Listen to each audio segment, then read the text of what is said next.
Sabe aquele momento em que você percebe que sua vida tá uma bagunça e jura que vai mudar amanhã?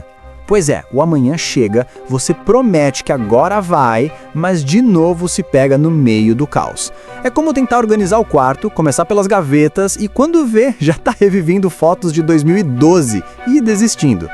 Mas e se eu te dissesse que se forçar a organizar sua vida, mesmo sem vontade, pode ser a virada mais poderosa que você já teve? Sim, forçar-se é a palavra mágica aqui. A verdade é que quase ninguém muda porque quer.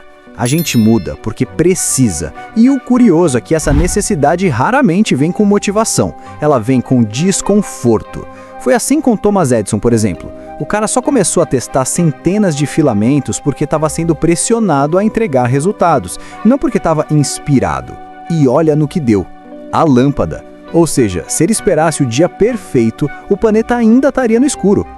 E é exatamente assim com a nossa vida. Esperar motivação para agir é como esperar o ônibus certo num terminal lotado. Ele nunca vem. As pessoas de alto desempenho não agem porque estão empolgadas. Elas agem porque criaram o hábito de se forçar. Forçar-se é o segredo que separa quem vive reclamando de quem realmente muda de vida. É desconfortável, sim, mas é no desconforto que o cérebro começa a entender que você está no controle, não ele. Agora segura essa. Seu cérebro é preguiçoso por natureza. Literalmente, ele quer economizar energia, evitar riscos e manter tudo previsível. Por isso, cada vez que você pensa, depois eu faço, é o cérebro tentando te manter seguro, como um guarda-costas do conforto. Só que esse mesmo conforto é o que te prende no mesmo lugar. Então, quando você se força a agir, mesmo sem vontade, tá hackeando o seu próprio sistema. É tipo dar um Ctrl-Alt-Delete na sua mente. E tem um fenômeno psicológico chamado ativação comportamental, que prova isso. Em resumo, a ação vem antes da motivação, não o contrário. Traduzindo, primeiro você faz, depois você sente vontade. Quer ver? Pensa naquele dia em que você não queria treinar, foi mesmo assim e de repente se sentiu incrível. Isso é seu cérebro recompensando o movimento. É a química da disciplina. Mas aqui vem a reviravolta. As pessoas confundem se forçar com se punir. Forçar-se não é se castigar, é criar uma estrutura mínima para agir mesmo sem vontade. É dizer, vou fazer só 5 minutos e acabar fazendo 1 hora. Porque a parte mais difícil não é o fazer, é o começar. Depois que começa, a inércia vira sua aliada. Quer mais um exemplo bizarro?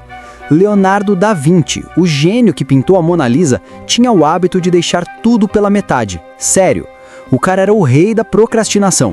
Mas quando ele se obrigava a sentar e pintar, mesmo entediado, algo mágico acontecia. O fluxo criativo aparecia. Ou seja, até os gênios precisavam se forçar a começar. E aqui vão alguns fatos extras que pouca gente sabe. Primeiro, existe uma técnica usada por atletas olímpicos chamada de regra dos 20 segundos. Eles reduzem qualquer tarefa que os separe da ação em até 20 segundos. Quer correr? Deixa o tênis pronto ao lado da cama.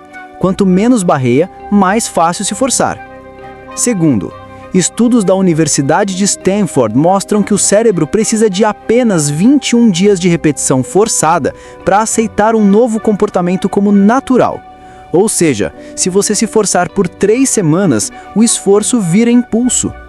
Terceiro, pessoas que criam micro-hábitos como arrumar a cama ou lavar a louça imediatamente, treinam o cérebro para sentir prazer na organização, não resistência. O segredo está nas pequenas vitórias. E talvez o mais curioso, quando você se força a organizar sua vida, você não está apenas mudando sua rotina, está mudando a sua identidade. Aos poucos você começa a se enxergar como alguém que faz o que precisa ser feito, mesmo sem vontade. E essa imagem mental é poderosa demais. Ela cria um ciclo onde disciplina gera confiança e confiança gera mais disciplina. Agora, pensa comigo. Quantas vezes você esperou um momento ideal para começar algo? O emprego certo, o humor certo, o dia certo. E ele nunca veio. Porque o momento certo não aparece, ele é criado. E adivinha quem cria? Você. Então, se hoje parece difícil, Perfeito! É sinal de que você está empurrando seus limites. Ninguém cresce em zona de conforto. Cresce quando o cérebro grita não quero e você responde vai assim mesmo. É isso que molda caráter, força e autoconfiança. E se você chegou até aqui, já deu o primeiro passo. Já se forçou a ouvir algo que muita gente foge, a verdade de que mudança exige ação antes da vontade. Agora me diz, vai esperar o próximo momento certo ou vai começar agora? Porque no fim das contas, forçar-se a organizar sua vida não é sobre controle, é sobre liberdade. Liberdade de não ser refém da preguiça, do medo ou da procrastinação. É você escolhendo ser o dono da própria história. E se essa mensagem fez sentido para você, compartilha com alguém que vive dizendo amanhã eu começo. Talvez o amanhã dele comece hoje. E claro, se quiser mais vídeos assim, já sabe, se force a clicar no botão de inscrição. Vai valer a pena.